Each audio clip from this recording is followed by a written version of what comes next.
Seconde partie de ce numéro de votre émission Planète Idéale consacrée à la vulgarisation des meilleures pratiques agroécologiques et des énergies renouvelables avec deux membres de TMSU International. Alors, Monsieur Kofigan Agbati, comment est-ce que les populations dans les milieux ruraux appréhendent-elles les effets des changements climatiques? Déjà, nous savons que c'est déniable. On est face au réchauffement climatique. Mais a manqué un peu de connaissances ou bien de connaissances approfondies pour mieux comprendre les effets dans leur en profondeur. Eux le voient à travers l'irrégularité des saisons et aussi à travers certaines maladies qu'on appelle les maladies d'origine actuelle. Donc déjà c'est sur ça qu'il faut s'appuyer pour les aider à comprendre ce qui se passe en réalité. Alors Carla, où faut-il renforcer la résilience des populations en milieu rural? Est-ce que c'est au niveau de l'adaptation ou c'est au niveau de l'atténuation? Je dirais que c'est au niveau des deux, de l'adaptation, mais aussi de l'atténuation. Déjà, il faut les emmener à s'adapter aux nouvelles donnes et maintenant les aider à atténuer les effets. Déjà, en leur apprenant les diverses pratiques, en les amenant maintenant à agir pour la protection de l'environnement. Alors, en allant en contact avec ces populations rurales dans la préfecture de Doufelgou, comme on l'a dit, de quoi dispose le monde rural comme atout pour réussir efficacement ce type de pratiques agroécologiques, respectueuses de l'environnement et des écosystèmes? Okay. Du coup, puisque nous savons que la pratique de l'agroécologie, d'abord, appelle à ce qu'on appelle l'utilisation des produits bio. Donc, ils ont les bouts de vache, ils ont les déchets, ils ont les tiens de volaille d'abord, pour pouvoir, sur le plan compost, pouvoir amender les sols. Et de l'autre côté, ils disposent de soleil. Le soleil, vraiment, qui comme dans tout milieu tropical, qui peut les aider dans l'irrigation avec la voie thermique et même l'éclairage avec la voie photovoltaïque. Au-delà de ça, ils ont toutes les plantes autour d'eux qui peuvent les permettre à fabriquer aussi ou à produire des biopesticides. Tout cela mis ensemble, je crois que ça doit évoluer forcément vers l'agroécologie. Alors, en Afrique, c'est une réalité. Le continent est le mieux ensoleillé, mais faiblement éclairé. Vous avez la première matière première qu'est le soleil pour l'énergie solaire. Est-ce que, à travers ces pratiques au niveau de TMSU International, vous pensez qu'on va réussir efficacement à gagner ce pari? Effectivement, c'est là le paradoxe. Nous avons le soleil à gogo, mais nous l'utilisons très peu. Maintenant, le défi, justement, c'est d'arriver à utiliser au maximum les ressources qui sont à notre disposition. Parce qu'en Afrique, nous avons du soleil. Donc, déjà, en promouvant, disons, tout ce qui est solaire, photovoltaïque, thermique, etc., que ce soit dans l'irrigation, dans la... Un certain coût, avec des populations qui vivent dans un contexte de pauvreté, est-ce que facilement elles peuvent s'offrir ces équipements pour, par exemple, avoir de l'énergie solaire? Ok. Nous partons aujourd'hui d'un postulat qu'il faut effectivement donner de l'énergie aux gens, mais il faut leur donner une énergie productive. Donc, dans la mesure où on peut passer par ce qui est accessible aujourd'hui, c'est-à-dire le soleil thermique que les gens oublient beaucoup, qu'on peut utiliser dans l'irrigation, on peut utiliser dans le séchage. On est en face d'une population qui a une énergie productive qui va l'amener vers des revenus. De l'autre côté, avec le photovoltaïque qui coûte cher, on peut aujourd'hui avoir de petits gadgets sur le marché en termes de diodes, des choses, et apprendre maintenant les gens à faire leur propre boîte de l'éclairage, c'est-à-dire des lampadaires ou des mini-lampadaires, ce qui aussi va bien sûr coûter quelque chose, mais comparé au vrai coût, je dirais c'est accessible. C'est accessible au niveau du photovoltaïque, car là, c'est une réalité. Est-ce qu'ils pourront avoir les moyens de s'offrir des panneaux? Oui, c'est là la question. Les panneaux ne se fabriquent pas encore en Afrique. C'est justement ce qui bloque cette accessibilité. Mais déjà, il y a de petits panneaux qui peuvent au moins couvrir le besoin d'un petit ménage, au moins en éclairage peut-être, et pour charger des téléphones. Et ces panneaux ne sont pas à coût zéro? Non, pas à coût zéro, mais c'est déjà, je pense, accessible. Parce qu'il y a maintenant des méthodes qui font, on paye petit à petit pour y arriver. Donc, c'est déjà un pas.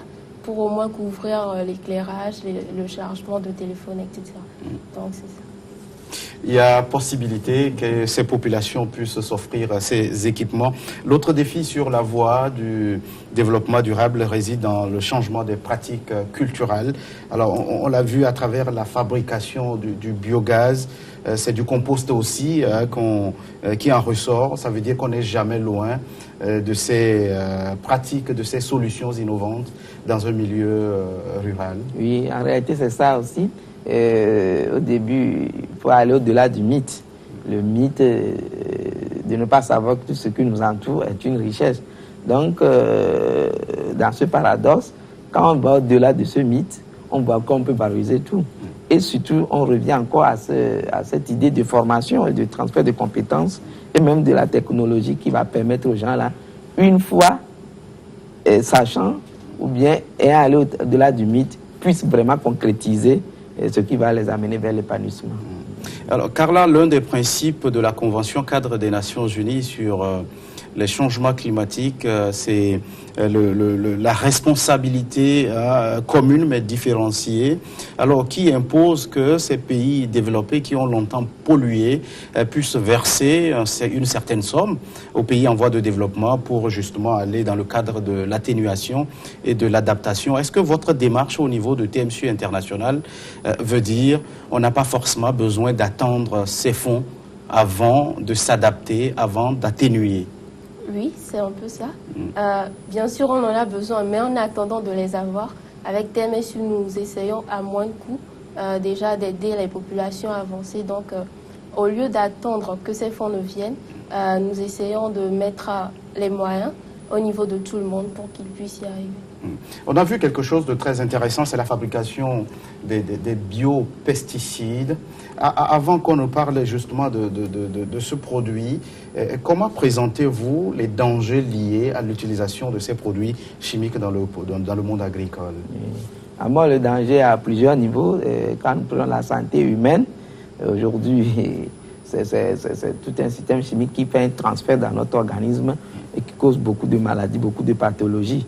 Il y a aussi le transfert vis-à-vis de l'irrigation avec les flux d'eau qui peut transférer ça dans les rivières et puis contaminer les fleuves. De l'autre côté, il y a leur évaporation aussi dans la nature qui libère beaucoup de gaz à effet de serre. Donc sur tous les plans, que ce soit humain ou écologique, ça constitue vraiment des grands dégâts. Alors, sauvegarder l'environnement, la voie royale vers la préservation, la sauvegarde de notre propre santé. Oui, effectivement, parce que en sauvegardant l'environnement, on évite déjà des maladies aujourd'hui qui sont dues au changement climatique, c'est-à-dire des maladies cancérigènes, etc. Donc déjà, en sauvegardant l'environnement, on agit, on préserve notre propre santé. Par exemple, dans le cas des foyers améliorés, non seulement on est en train de préserver la nature contre l'émission des gaz à effet de serre, mais aussi on évite les maladies hépatorénales qui sont dues aux fumées, etc. Donc tout ça est très lié. Donc c'est un peu ça. Alors, M. Agbati, dans un contexte où ces produits chimiques sont déversés sur le marché national, ne craignez-vous pas que votre combat soit vain? Parce que, bon, on sera toujours tenté de les utiliser dans les champs. Oui, justement, je dis souvent que il ne s'agit pas d'annuler les choses d'un seul coup, mais c'est trouver un juste milieu. Puisque l'habitude faisant la loi, c'est en sensibilisant petit à petit et en montrant les preuves qui en fait que d'autres ne seront pas lésés par rapport à ce grand mouvement du changement climatique, qu'en restant dans le juste milieu, on trouvera toujours des solutions, des résultats inclusifs qui viennent d'une manière participative. Alors, Carla, lorsque vous apprenez à ces populations à fabriquer, par exemple, du compost pour fertiliser les sols, est-ce que cela peut contribuer à satisfaire leur envie d'aller vers des productions quantitatives, puisque c'est l'origine même de l'utilisation, c'est la cause de l'utilisation des produits chimiques? Est-ce que, justement, ces produits, le compost, peut satisfaire à cette envie-là?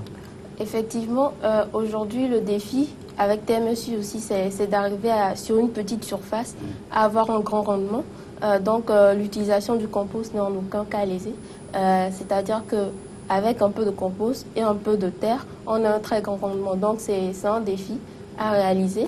Mais quand on veut aller vers les grands types de cultures, je crois que le compost déjà est issu de tout ce qui est biodégradable des déchets. Donc c'est quelque chose qui est accessible à tous. Donc une quantité donnée pour une surface, ce n'est pas un problème par rapport aux déchets chimiques. On est plutôt tenté de dire que c'est pour des jardins potagers, ce que vous leur avez appris à faire. Est-ce qu'on peut rêver avoir une grande production agricole avec ça? Justement, puisque nous parlons aujourd'hui de ce qu'on appelle le biochar, qui est utilisé à profusion, c'était une culture endogène des céréales.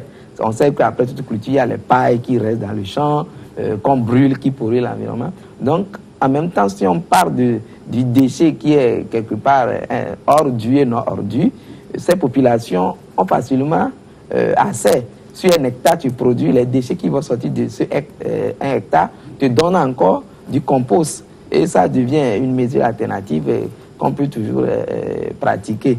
Donc c'est un mythe aussi de ne pas croire à ça, mais en réalité, c'est en donnant les preuves aux gens suffisamment, puis c'est scientifique, et ces preuves est vraiment des composts aujourd'hui modélisés, qui ne sont pas traités d'une manière vulgaire, mais qui accompagnent des laboratoires qui sont derrière une association entre la science et les savoir-faire locaux, pour encourager les populations. Carla Douadji, la communauté internationale est mobilisée contre le réchauffement climatique, un phénomène qui a pour origine, on l'a dit au début de cette émission, l'action anthropique. Que peut apporter la fabrication de ces foyers améliorés? On a l'impression que vous mettez de côté un aspect comme le reboisement.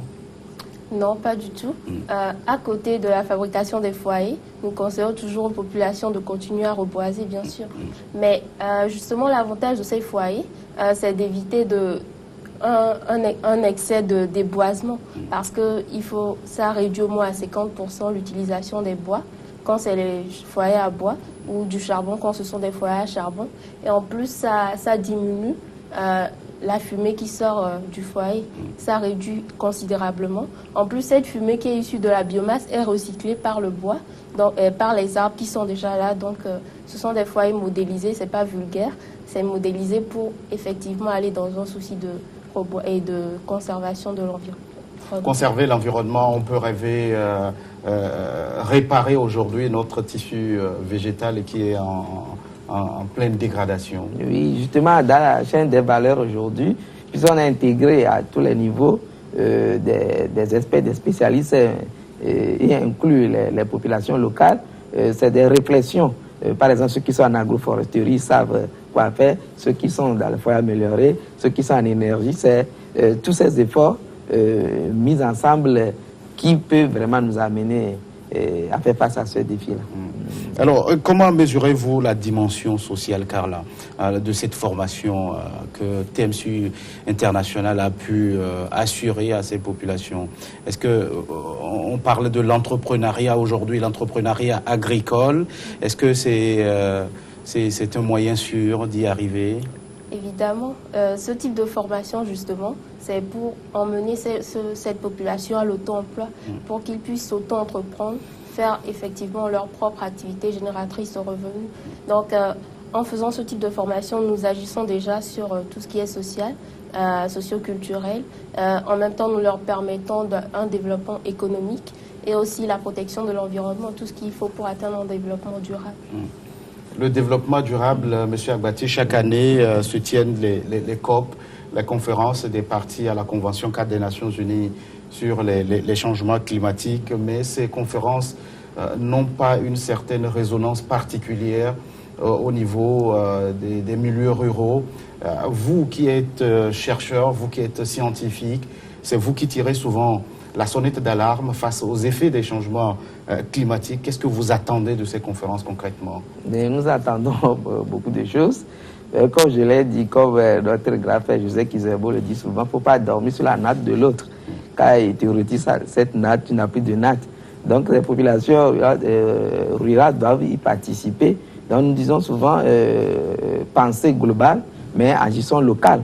Donc en attendant, ces COP, vraiment, ce que nous attendons, c'est la dimension pratique des choses. C'est des actions réelles, l'implémentation des théories ou des visions ou des décisions qui sont prises doivent pouvoir toucher ces populations locales et dans ce partenariat entre le local et le global que nous tous, nous tenons les cornes du buffle. Beaucoup d'engagements ont été pris au niveau à Paris lors de la COP 21.